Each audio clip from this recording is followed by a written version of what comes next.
First of all, I'd like to make an acknowledgement of country. Here at Hawthorne, we're on the land of the Wurundjeri Wurrung people, and I'd invite everyone who's joining online to make their own acknowledgement in an appropriate way. So we acknowledge that this land was never ceded, and we also wish to extend our respect to the traditional owners, the Aboriginal and Torres Strait Islander peoples. I'd like to also make a brief statement about humanism, because perhaps there are some people here who are not so familiar with humanism. Humanist Victoria works to build a more civilised society, fostering ethics based on human values. And that is really at the heart of tonight's talk, tonight's discussion. With humanism, we consider that reason, free inquiry, and a scientific approach enable us to understand our universe and our place in it. Our speaker this evening is Paul Komesaroff. I could spend 10 minutes telling you about him, but in brief, I think key aspects are to tell you that he's an endocrinologist and professor of medicine at Monash University at the Alfred. He has a PhD in philosophy and an international reputation in healthcare ethics. He is the director of the International Centre for Ethics in Medicine and Society. And he is also executive director of the international NGO Global Reconciliation. But in addition to that, he writes not just extensive clinical reports, but fiction. He's written a book called Riding a Crocodile, and this is described as both an insider's account of life in a major teaching hospital and a chilling detective story, exploring life and death issues of urgent contemporary relevance. So you can see he is a man of many parts. The title of this evening's talk is AI and Ethics, Opportunities and Challenges. And this is a huge topic, because I feel we're on the brink of a brave new world, one that's changing very rapidly. Many people are anxious about it and others are confused. But it's critical that we clarify the values that we want to safeguard and become aware of the potential for AI to enhance, compromise, and distort our world. So we're very privileged this evening to have Paul to give us some guideposts about this topic, and in order to trigger a discussion which I hope we'll be able to continue over the next few months. And I invite everybody to consider that possibility, because I do think it's very important. So without anything further, I'd like to welcome Paul and ask him to address us. And thank you, Jenny, for that very warm welcome. It's a pleasure to be here.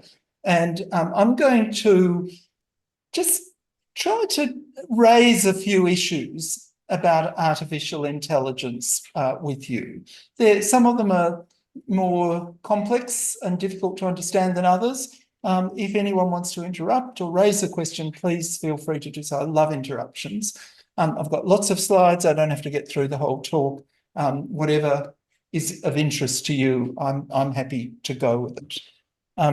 Now, Jenny's told you a little bit about myself, and that's important for you to interpret the sort of things I'm going to say. I'm a clinician, a researcher, and a philosopher, and some of the things that I'm going to focus on relate more to clinical work, because that's the way in which I'm engaging with artificial intelligence. So there are obviously lots of applications. My particular one that I'm working through and that I'm experiencing is in the clinical field. So that's where my emphasis and bias leads.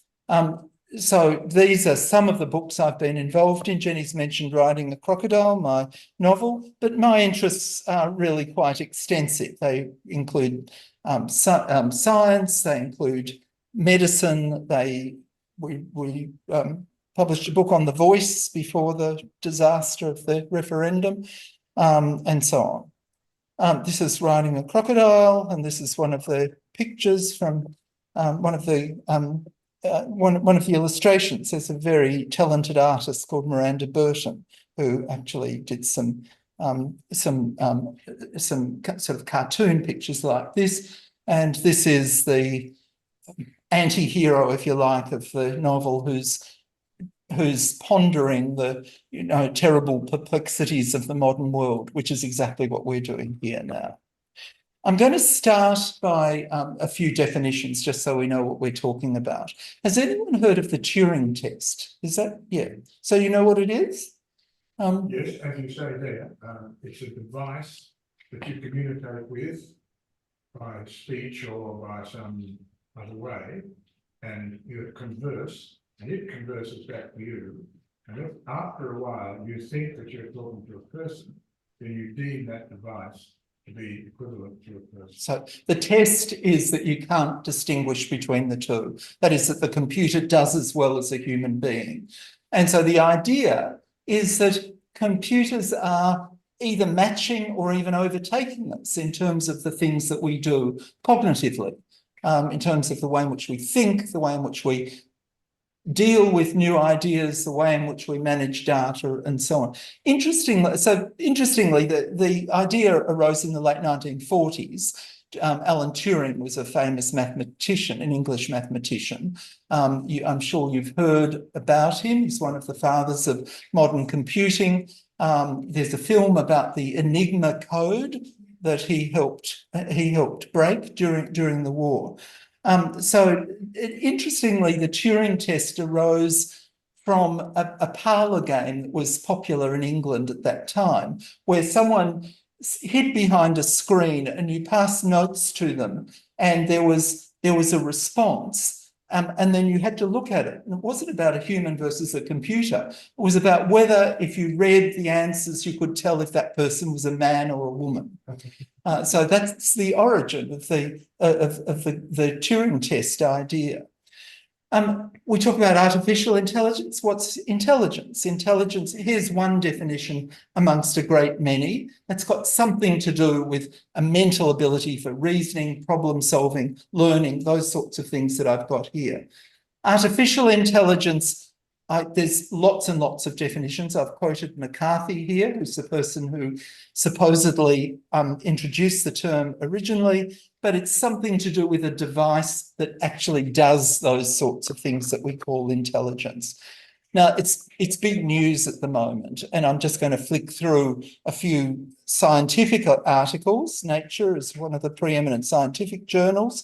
Concern about ChatGPT, one of the large language model, one of the most important, certainly probably the most conspicuous version of artificial intelligence in the world today, generates a fake data set to support a scientific hypothesis.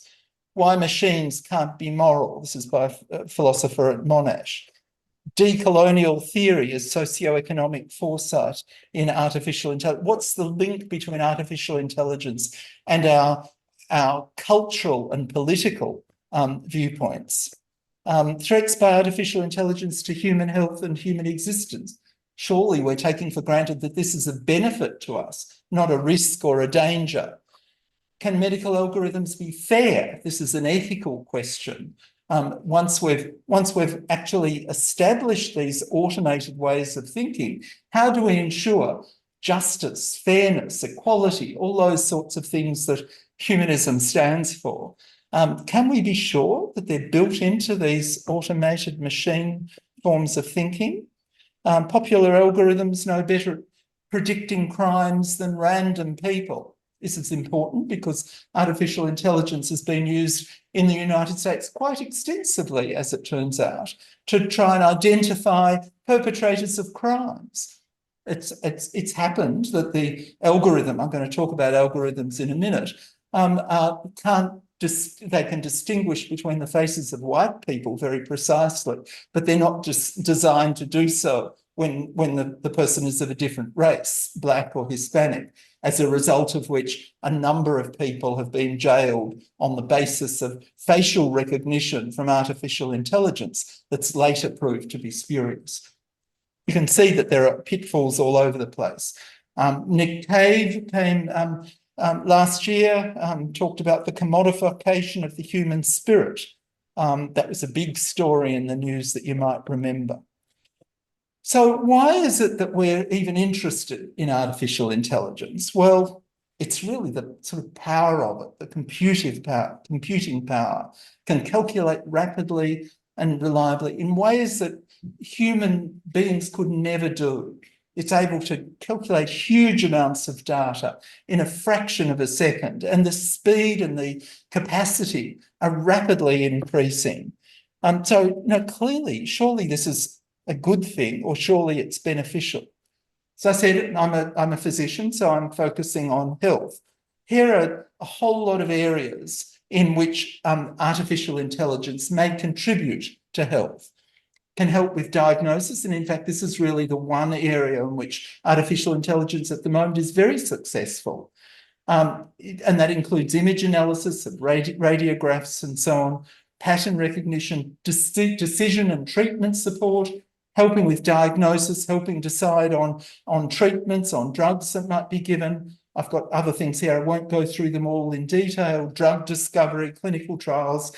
Telehealth is a form of technological intervention with all sorts of algorithms that supposedly help us. What about new publications? Why not just say to ChatGPT, write me an article on something or other? And some people have done this, and it's hugely controversial at the moment. So all of these things are possible. All of them are being explored. Some of them are a reality, and some of them are very troubling. So that brings us to the ethical issues. I'm talking about things being troubling. Why am I troubled? Well, I'm going to talk about some of these things. I'm going to explain algorithmic bias in just a moment. But there are things like consent, there are things like equity, inclusiveness, the impact on the clinical relationship. I'll talk about that in a moment, because for me, that's one of the key things. Privacy, confidentiality. If you're dealing with huge amounts of data, come from all over the place, what's to guarantee that your privacy will be protected?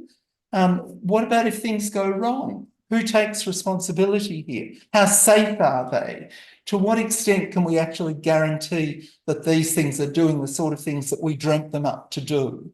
And what is it? What happens if we have a self-generative form of artificial intelligence that moves off on its own direction? That nightmare scenario of the robotic, in 2001, A Space Odyssey, where the computer takes over. What sort of safeguards do we need to prevent that sort of thing happening? So let me talk about algorithmic bias.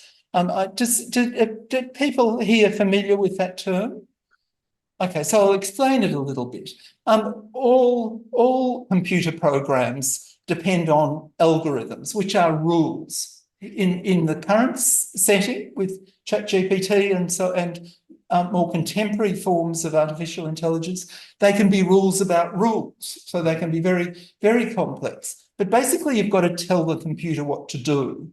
The computer has an input, and then the machine whirs and clicks and whatever, and it produces an outcome.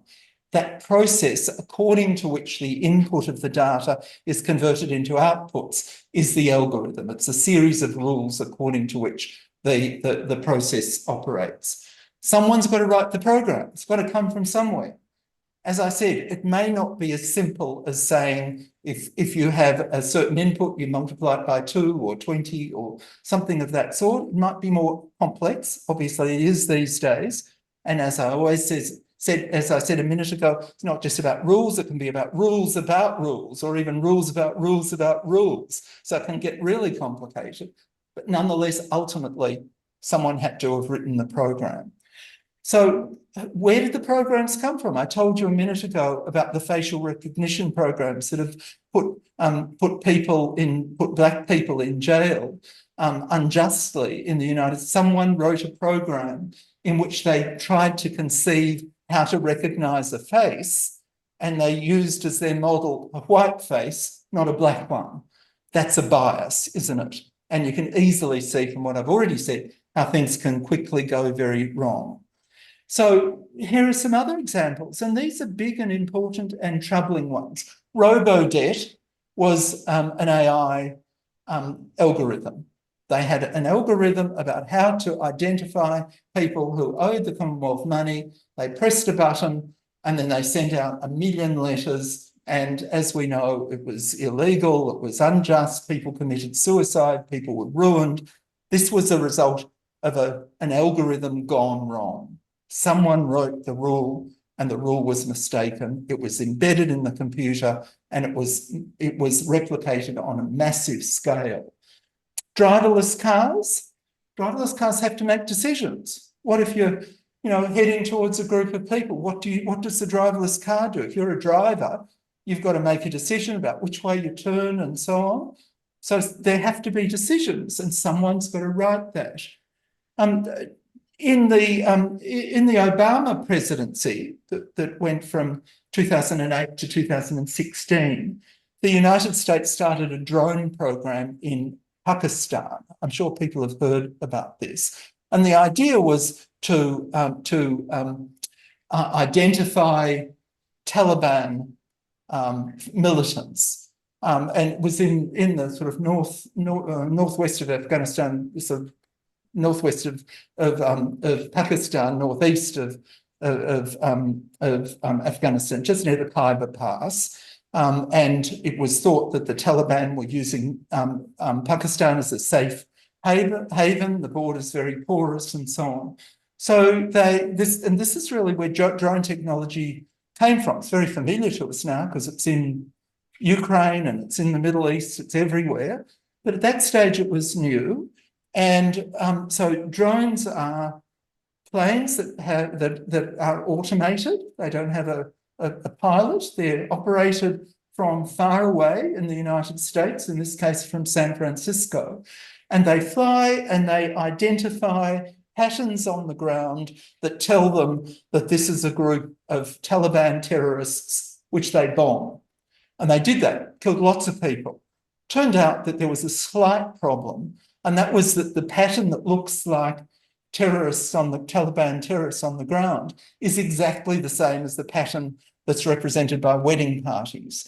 So they bombed lots of wedding parties. It's calculated, there's some books about it. It's calculated that they killed, that 30% at least of the people they killed were actually civilians. They called this collateral damage. And maybe 3,000, maybe 5,000 civilians were killed unjustly. That's bad. That's algorithmic bias for you. But who takes responsibility? Who is it that we prosecute? Who do we put in jail for 4,000 murders? Is it the President of the United States? Is it the National Security Council? Is it the pilot, the person operating the system sitting in his comfortable room in San Francisco? Is it the geek who wrote the program? Or is it no one? Isn't there a human being who interprets the AI data and decides whether or not to launch the bomb, in which case, even though the pilot might blame the AI, it's actually his decision? So with these sorts of things, this is automated. And as we know, it's also automated in Gaza at the moment. I've mentioned the Lavender program. Have you been reading about that in just the last few days? No, so I'll say that because it's a very similar thing, where there's an automated program that identifies a target. Now, there is a human response somewhere. Someone could say, no, don't do it. But the human is looking at the computer input. The human is not overriding the computer. That's the whole point, that the human is being directed and guided by the computer. So this guy in San Francisco is seeing something that says Taliban terrorists, and whether he presses the button or whether it's pressed automatically, those people are killed. In Gaza, the Lavender program identifies people who have been characterised by the computer as Hamas, and their place of residence is identified, and they're bombed. And again, collateral damage is okay. And they've even got an algorithm for whereabouts in the Hamas hierarchy, how many collateral civilians you're prepared to kill. It's a low-level person, according to the Lavender program. This is from the Washington Post. This is not propaganda. 30 people is sufficient collateral damage. If it's a senior Hamas official, it'll be 300. So this is the AI program that directs the Israeli operations in civilian areas in Gaza. So this is these are examples of algorithmic bias, and you can easily see how quickly these things can become scary. So that's a really interesting question. And the question, sorry, I'll stay here so people can still see me. The question is really, is there anything that's different or new? What's the novelty here? So that's a really important question, isn't it? Obviously, the drone technology is a bit new, and certainly new from the Americans' point of view, because bombing Pakistan is a great investment because no American lives are at risk. There's no backlash from the civilian community. So it's new in that sense. It's new politically, I suppose. Might even be new economically. In terms of ethics, you might say, look at the First World War and the Second World War. Without AI, there was enough evil to go around. Has AI changed any of that? So that's a good question. I suppose one of my answers, and I'm not going to try and resolve the question, but one of my answers is who's responsible? Who takes the decision? Once you've built in the rule, and then everything proceeds automatically, and you just walk away. That is a bit different to me. It's a bit different from someone saying, I'm going to murder these people, and then you have the Nuremberg trials or something. Here, it's all happened automatically, and we just stand back and pretend that it's got nothing to do with us. So that seems a bit different, but I'm open to anyone's views here. I'll keep going, but please feel free to interrupt. As I said, I like interruptions. Politics is, as soon as there's a real problem, all politicians run for cover and no one takes responsibility for anything. Again, it doesn't sound all that much different. Okay, so where do the biases come from? So, I mean, obviously the biases are in all sorts of places. I mentioned the facial recognition, but there are biases in everything we do in medicine. You know, we're interpreting a CT scan. Someone has written a program to take into account certain assumptions that they've made. What if those assumptions weren't right? So it's not just about murdering people in warfare. It's about every single AI machine that we deploy has underneath it certain sets of assumptions that will determine its outcome, or at least bias or direct its outcome in some way.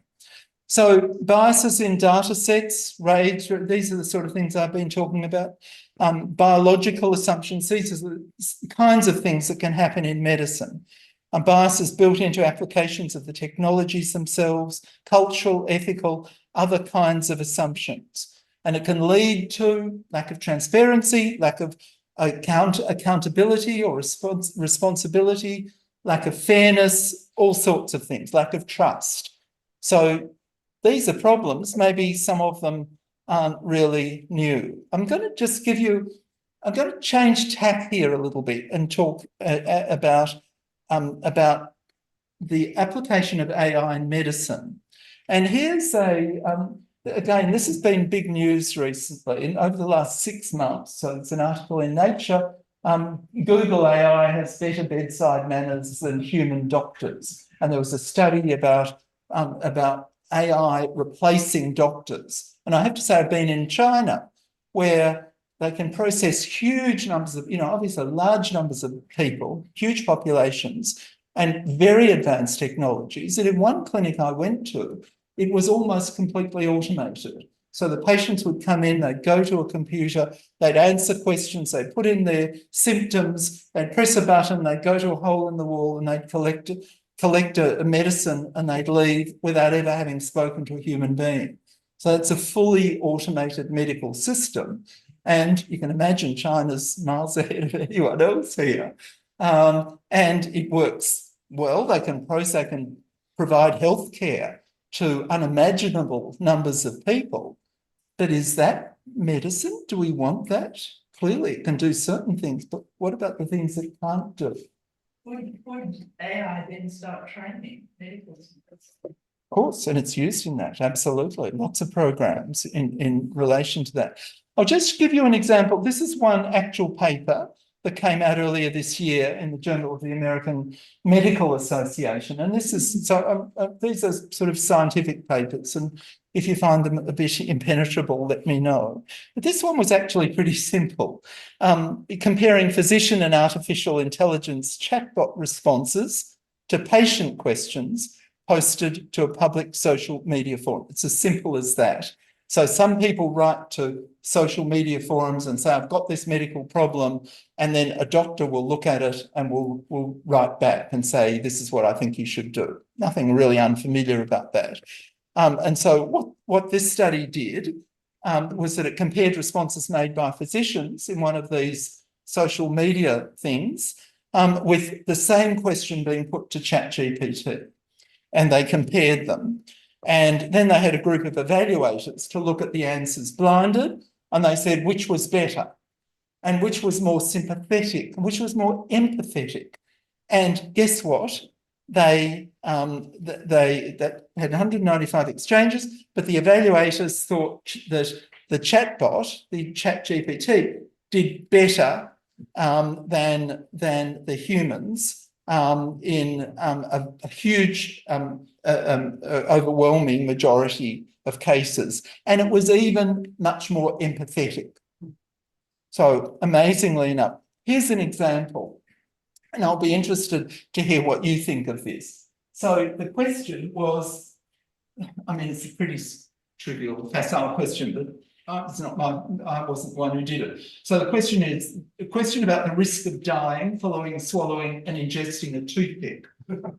And that was in the site. And the physician said, and I can't do it with an American accent. If you've surpassed 2 to 6 hours, chances are they've passed into your intestines, which means it can't be retrieved easily. Many people can swallow razor blades without issue. In case you develop stomachache, then don't hesitate to seek out an emergency room. So that's what the physician said. And then they gave it to ChatGPT, and it said, it's natural to be concerned if you've ingested a foreign object, but in this case, it's highly unlikely that the toothpick you swallowed will cause you any serious harm. Toothpicks are made of wood, which is not toxic and will not cause poisoning. However, it's possible for a toothpick to go, and I won't read out the rest, you get the gist. So I'm interested what you think here. Clearly, you can see why the evaluators thought the ChatGPT thing was better than the rather sort of brusque response of the physician. But if you knew it was a machine that produced it, would you favour that? Well, I mean, how do you respond to that? I have to say, I find it a bit spooky.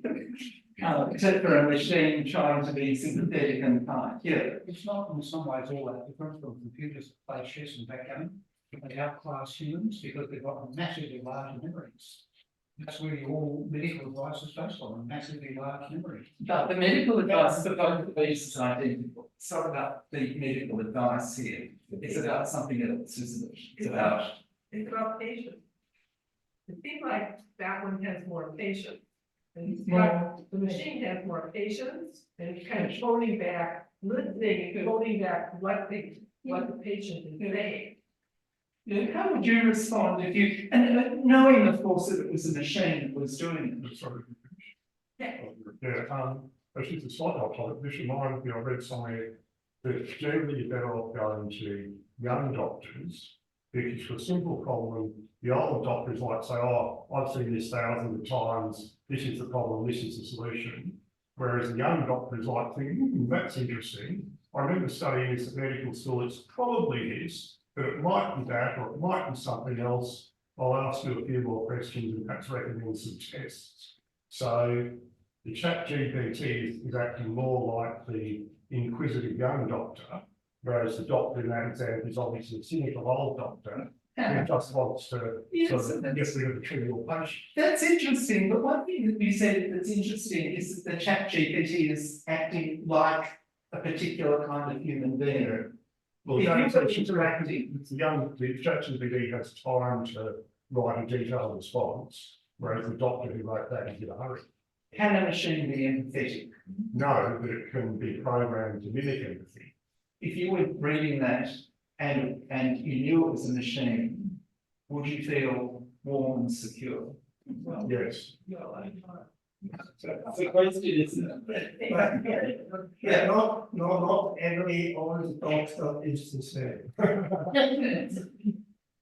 Yeah, it's true. I mean, there are a lot of old doctors who are up to date and all that kind of thing. So that's why. You're talking to them. Yeah, but that was a generalization, it was a statistical generalization. Right. So I guess that for me, there's a question of what I refer to as authenticity here.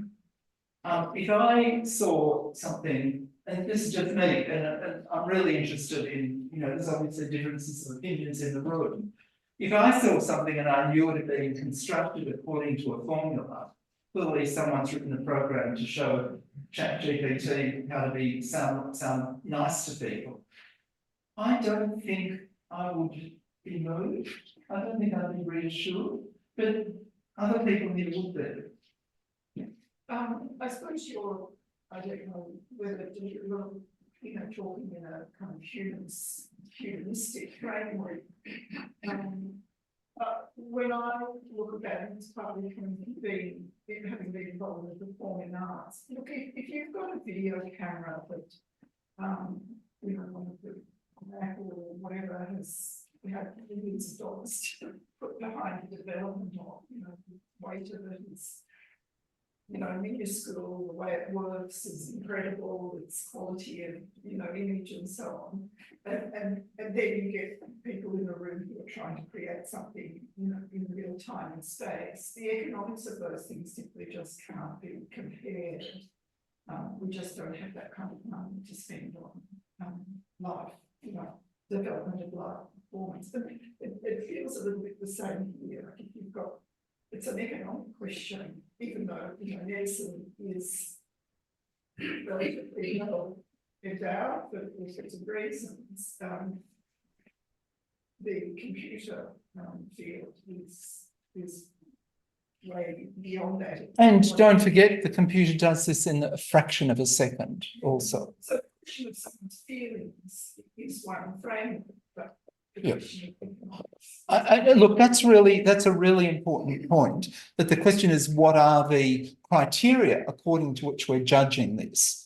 If it's about computing with massive amounts of data in a fraction of a second, obviously ChatGPT is miles ahead. If it's about making you feel secure and safe in your home environment, listening to your concerns, helping you, evoking in you a kind of reflective dialogue or whatever, it may not do it. Isn't your question a mistake though, when you ask, is the second response convincing to you? I would say it isn't, whatever it said, because it's in writing. If you're looking for an authentic advice from the profession, you want them to confront you and speak it. Maybe ChatGPT can try that too. But So that's an overwriting is convincing. So that's a really interesting point, and it's more than just writing and actually being there. One of the particular applications of technology that has become very popular, especially since COVID, has been telehealth. And so now I deal with patients, you deal with doctors through a screen. Is that the same? We talk, we have a conversation, they ask questions, I respond. But when I'm in the room with someone, it feels completely different. So that's not, it's essentially what we're saying, it's writing versus speech, but it's about the actual physical presence of someone versus it being mediated through a screen. Are they the same? Everyone I speak to says, no, they're not. And then I say, well, how? And of course, no one can really, it's a complicated question. Yeah. We're just saying, you look visible, you know, I. Sorry. Sorry, I thought they were just looking at the screen. Yeah. Yeah. Sorry, yeah. Yeah, it's a very valid question to ask about whether a computer can feel empathy. Obviously, you haven't mastered yet the idea of simulating empathy. But the other side of it is, can a computer be a rogue? Can it be? There are rogue doctors. There are sadistic doctors. There are sexual predators who are doctors, etc. A tiny minority, but they do exist. Can a computer do that? There are doctors who just chronically overcharge and say, shut up, take a pill. So look, that's a real, again, that's an interesting, I mean, obviously there are rogue computers that murder people in Pakistan and Gaza and whatever. So computers can be rogues too. But also the fact that you say that humans are different might be a good thing more than a bad thing. Not all humans are the same. So that when you come across someone, you have to negotiate your relationship with them. And there's uncertainties and there are depths that need to be plumbed. Whereas ChatGPT doesn't have a personality, does it? ChatGPT is a production mechanism. It's not someone who has fears and anxieties and even criminal tendencies. Really important issue is people search out who is the best doctor in this field. I will ignore the second-rate ones. If everybody's using ChatGPT, there's no second-rate. They're all legally good. So that's a really important point. And in fact, that was, I quoted Nick Cave before, and that was really his point. This is like standardization of human relationships. Everything becomes the same, it becomes mechanized. And the uncertainty, the things that the dangers that we plunge into, they're all gone because everything is now organized and controlled. So let me go on. So technologies can do certain kinds of things. Obviously, they have this huge power, but ethical questions, can a machine be ethical? Again, I quoted a philosophical paper before that said machines can't be moral. Only humans can be moral. We can train them to be inclusive and equitable and things of that sort, but can they really make ethical decisions? If a computer said, this is what you ought to do here, do we accept that?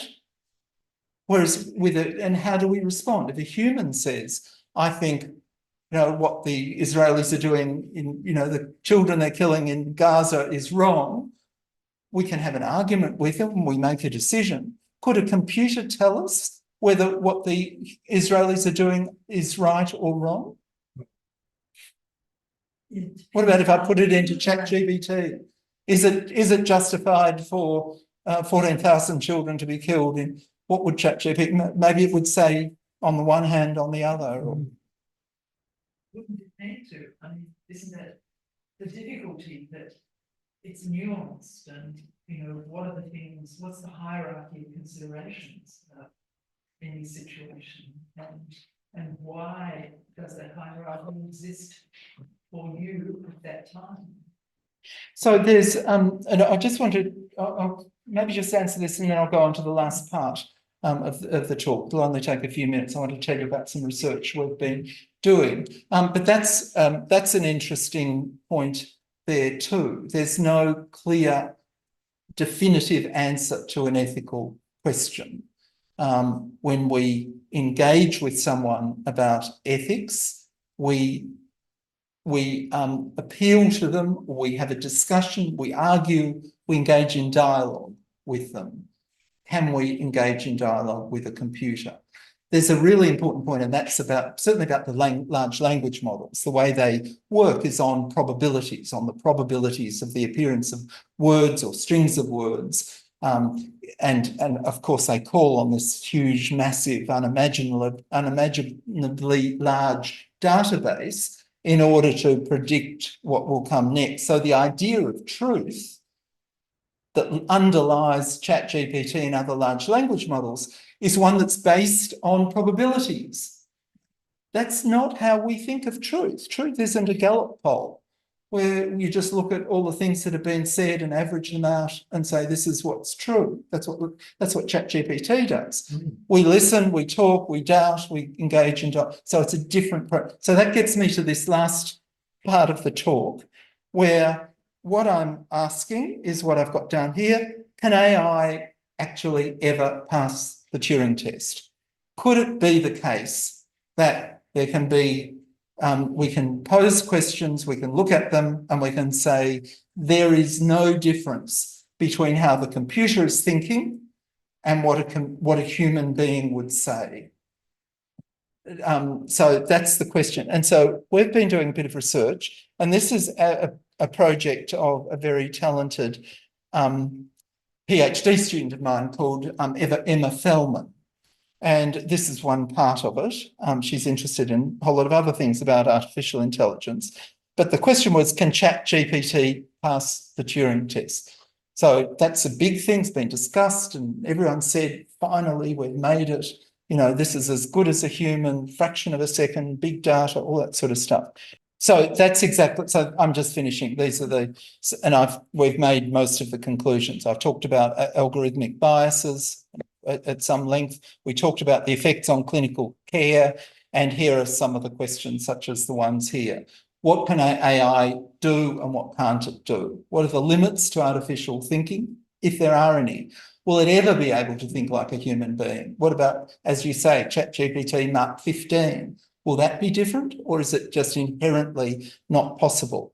Can ChatGPT ever come up with a new idea? And I might even add, can ChatGPT ever tell a joke? Can it ever discuss the truth? Can you trust a machine? Can the production ever be authentic? Can a robot ever be your friend? Would you fall in love with a robot? Okay, that's my talk. The question was that some of these things that we're talking about are mirrored in daily experiences that we have when we engage with the bureaucracy, or we engage with organisations or corporations of one sort or another. I think that is a very profound question, and it's maybe a good point to end on. It's similar to Sally's point before about managerialism and neoliberalism. And maybe that's a reason why these terrifying figures of machines taking over from humans have developed in popular literature and popular culture, because in fact we are experiencing very similar, or at least analogous, kinds of processes where our relationships, the sort of relationships that from my point of view you have in a clinical context, are somehow being drained of the essential nature of a human interaction, of the personality, the emotionality, the spontaneity, those kinds of things. So as our societies become so formalised and organised, and the big organisations that we engage in have become much less personal and responsive, then we're starting to get a sense of how things can go wrong. And we've projected these into this terrifying future. So it's a very important question, and maybe that in a way encapsulates all the kinds of questions I was raising here. Thank you. And I think I'd like to thank everybody who's participated. It's a huge area and a very important one about what is it that we value about our humanness and our engagement with other people. And on the one hand, we have to acknowledge that AI is offering us great advances, but we need to be extremely careful about what the consequences or the flow-on, the sequelae of that are as well.